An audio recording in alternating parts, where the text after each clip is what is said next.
आरक्षण देंगे। और मैं एक ही बात कहता हूँ, आंध्र और कर्नाटक में बीजेपी घुस गई फाटक में। अब इस फाटक में घुसी हुई बीजेपी का क्या दृश्य होगा वो देखना, आप पत्रकार हो।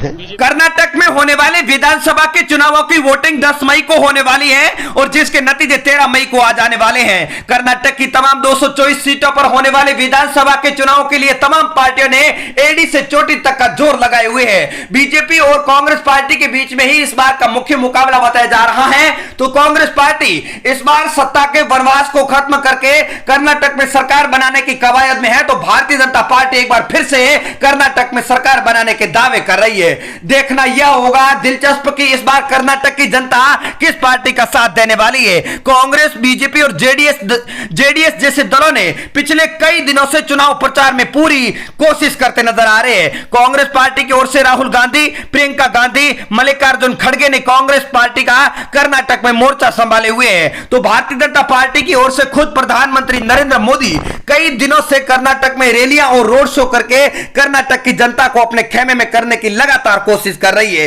तो तीसरी तरफ जेडीएस भी पूरी ताकत लगाकर इस बार किंग मेकर बनने के ख्वाब देख रही है। राज्य के नतीजे भले ही 13 मई को आने वाले हैं, लेकिन चुनावों से ठीक 2 दिन पहले एक ओपिनियन पोल का जो नतीजे सामने आए हैं, जिसमें सभी नेताओं के पैरों तले जमीन खिसका दी है। इस ओपिनियन पोल में एक बार फिर से कांग्रेस पार्टी की सरकार बनती हुई बताई जा रही है, लेकिन पिछले कुछ अन्य ओपिनियन पोल में भी सी वोटर ने कांग्रेस पार्टी के जीतने का अनुमान जताया जा रहा है। लेकिन भारतीय जनता पार्टी इस बार कर्नाटक के चुनाव में 140 से प्लस सीटें जीतने का दावा कर रही है। ओपिनियन पोल के अनुसार कर्नाटक में पहले नंबर पर कांग्रेस पार्टी बताई जा रही है और उससे आसानी से बहुमत हासिल होता हुआ भी दिखाया जा रहा है। सर्वे में कांग्रेस पार्टी को 110 से 122 सीटें दी जा रही है, जबकि भारतीय जनता पार्टी दूसरे नंबर पर रह सकती है। वर्तमान सरकार वाली भारतीय जनता पार्टी कर्नाटक में 80 से 90 सीटों पर सिमटने का अनुमान जताया जा रहा है। क्षेत्रीय दल अगर जेडीएस की बात करें तो 21 से 29 सीटों पर तीसरे नंबर पर जेडीएस खड़ी नजर आ रही है। वहीं अन्य के खाते में 6 से 7 सीटें जाने का अनुमान जताया जा रहा है, ऐसा ओपिनियन पोल में दावा किया जा रहा है। तो साथियों, कर्नाटक के कुछ हॉट सीटों का ओपिनियन पोल भी सामने आ चुका है, जिसमें कर्नाटक के तमाम जिलों का उल्लेख किया गया है। जिसमें कौन जीत रहा है, बीजेपी जीत रही या फिर कांग्रेस, वो नतीजे इस वीडियो के माध्यम से साफ हो जाने वाले हैं। वो हॉट सीटें हम आप लोगों के सामने रखने वाले हैं, तो आप बने रहे वीडियो के एंड तक। और पहली बार चैनल पर विजिट किया है तो करेक्ट न्यूज यूट्यूब चैनल को सब्सक्राइब जरूर कर दे।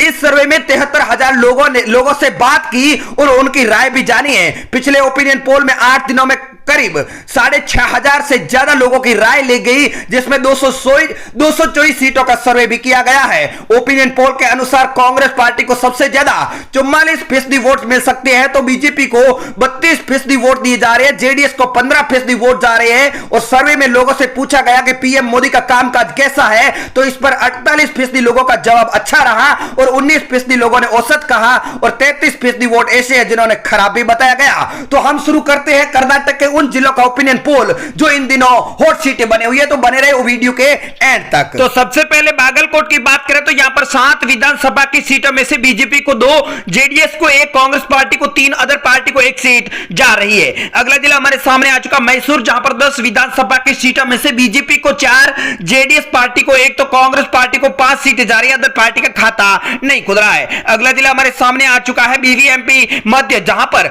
8 विधानसभा की सीटों में से बीजेपी को 2, जेडीएस को 2, कांग्रेस को 4, अदर पार्टी का खाता नहीं खुल रहा है। तुमकुर की बात करें तो 10 सीटों में से यहां पर बीजेपी 3 सीटों पर कब्जा कर रही है, जेडीएस को 2, कांग्रेस पार्टी को 6 सीटें मिल रही है, अदर पार्टी का खाता नहीं खुल रहा है। बीवीएमपी उत्तर की बात करें तो यहां पर 8 सीटों में से बीजेपी को 3 सीटें मिल रही है, जेडीएस को 1 सीट मिल रही है, कांग्रेस पार्टी को 4 सीटें जा रही है, अदर पार्टी का खाता नहीं खुल रहा है। गुलबर्ग की 9 विधानसभा की सीटों में से बीजेपी को 4 सीटें जा रही है, कांग्रेस पार्टी को 3 सीटें जा रही है, जेडीएस को 1 सीट जा रही है, तो अदर पार्टी का खाता नहीं खुल रहा है। बेलगाम की 18 विधानसभा की सीटों में से बीजेपी को 5 सीटें जा रही है, जेडीएस को 2 सीटें जा रही है, कांग्रेस पार्टी को 10 सीटें जा रही है, अदर पार्टी को 1 सीट मिल रही है। बीजापुर के 8 विधानसभा की सीटों में से भाजपा को 4, जेडीएस को 1, कांग्रेस पार्टी को 3, तो अदर पार्टी का यहां पर खाता नहीं खुल रहा है। बेल्लारी की बात करें तो यहां पर 9 विधानसभा की सीटों में से भाजपा को 3, जेडीएस को 2, कांग्रेस पार्टी को 4 सीटें मिल रही है, तो अदर पार्टी का यहां पर भी खाता नहीं खुल रहा है। बात अगर बीवीएमपी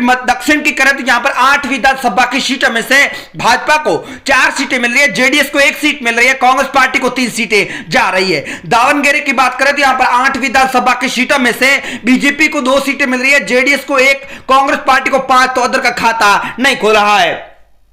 धारवाड़ की बात करें तो यहां पर 7 सीटों में से बीजेपी को 2 सीटें मिल रही है, जेडीएस को 1 सीट मिल रही है, कांग्रेस पार्टी को 4 सीटें मिल रही है, तो अदर पार्टी का खाता नहीं खुल रहा है। बेंगलुरु अर्बन की बात करें तो 7 विधानसभा की सीटों में से भाजपा को 4 सीटें मिलेगी, जेडीएस को 1 सीट मिलेगी, कांग्रेस पार्टी को 2 सीटें, तो अदर का खाता नहीं खुल रहा है। उत्तर कन्नड़ की 6 सीटों में से बीजेपी को 3 सीटें जा रही है, जेडीएस का खाता नहीं खुल रहा है, कांग्रेस पार्टी को भी यहां पर 3 सीटें जा रही है। अगला जिला हमारे सामने आ चुका शिमोगा, जहां पर 7 सीटों में से बीजेपी को 1 सीट मिल रही है, जेडीएस को 2 सीटें मिल रही है, कांग्रेस पार्टी को 4 सीटें मिल रही है, अदर पार्टी का यहां पर भी खाता नहीं खुल रहा है। बात अगर चिकमंगलुरु की 5 सीटों की करें तो यहां पर बीजेपी को 2 सीटें मिल रही है, जेडीएस को 1 सीट जा रही है, कांग्रेस पार्टी को 2 सीटें, तो अदर पार्टी का यहां पर भी खाता नहीं खुल रहा है। हसन की 7 विधानसभा की सीटों में से भाजपा को 2, जेडीएस का खाता नहीं खुल रहा है, कांग्रेस पार्टी को 5 सीटें मिल रही है, तो अदर पार्टी भी खाता नहीं खोल पा रही है। चित्रदुर्ग की 6 सीटों में से बीजेपी को 1, कांग्रेस पार्टी को 4 और जेडीएस के खाते में 1 सीट जा सकती है, तो अदर पार्टी का खाता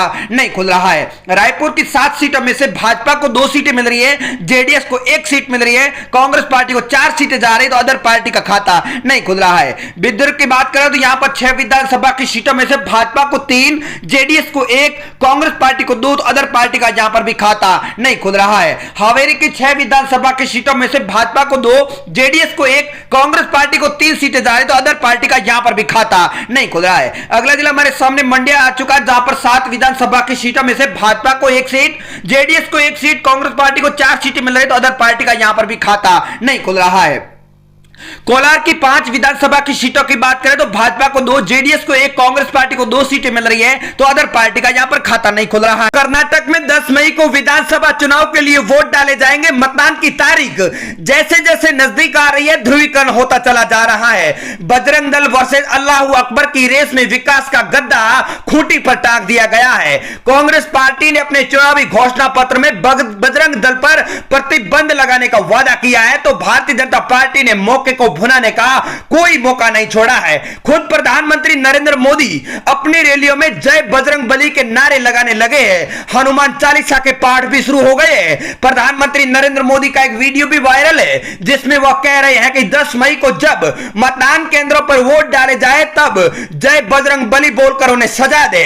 कांग्रेस पार्टी ने डैमेज कंट्रोल करते हुए कहा कि उनकी पार्टी की सत्ता में आने पर बजरंग दल पर प्रतिबंध लगाने का कोई सुझाव नहीं है। प्रवक्ता गौरव वल्लभ ने बात को स्पष्ट करते हुए कहा कि कांग्रेस उन व्यक्तियों और संगठनों के खिलाफ कार्रवाई करने के लिए प्रतिबद्ध है जो विभाजन के बीज बोते हैं। हम आपको बता देते हैं कि इससे समाज में नफरत फैलती है। तो उधर हैदराबाद के सांसद असुद्दीन ओवैसी ने पीएम पर निशाना साधते हुए कहा कि क्या मैं भी शुरू कर दूं, बोलो नाराए तकबीर अल्लाहू अकबर, मीडिया वाले हमारे खिलाफ हो जाएंगे और ब्रेकिंग न्यूज बन जाएगी।